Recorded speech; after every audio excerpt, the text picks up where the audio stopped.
अब वो बैठ गए खाए लो। पंडित जी कहे हैं तुम्हें खवाए के तबे खाबन तो खाए लो। हमार खनवा नहीं ज्यादा है तो उन्हें ज्यादा है खाए लो धरे रहा कोनो थरिया मारे घुट के बेचारा ताके अपन खाए लो बोला खाए लो बोला एकदम चार बजे और कई हो टेंशन है मार खा जोते परा बाटे बोवे परा बाटे हां 4 बजे नाई खाई न कोनो नाई खाई दोनों थरिया लई के कावना है बैलन का दे दिस खा ली फिर समझा गया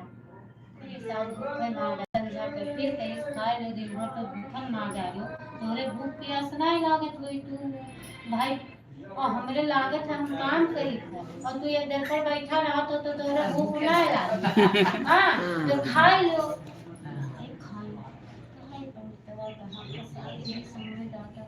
तो मार आ रही है यही चक्कर में है ना ये कहीं है ना हम खा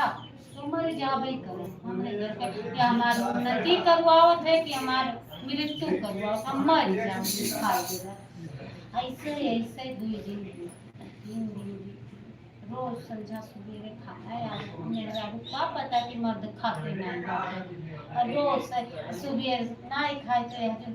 बैठे खिलाए जाए अगर तुम बेचारा बिहार कहीं मर जाओ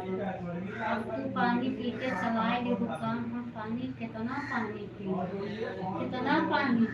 खनवा नहीं खाए तो खनवा नहीं खाए अब भोले आई हैं फिर भोलेनाथ फिर माँ गौरा करने की बात स्वामी इतना सच्चा भक्त है हमारी बार नहीं जानत बार समझ वो तो कहा कि पत्थर खाई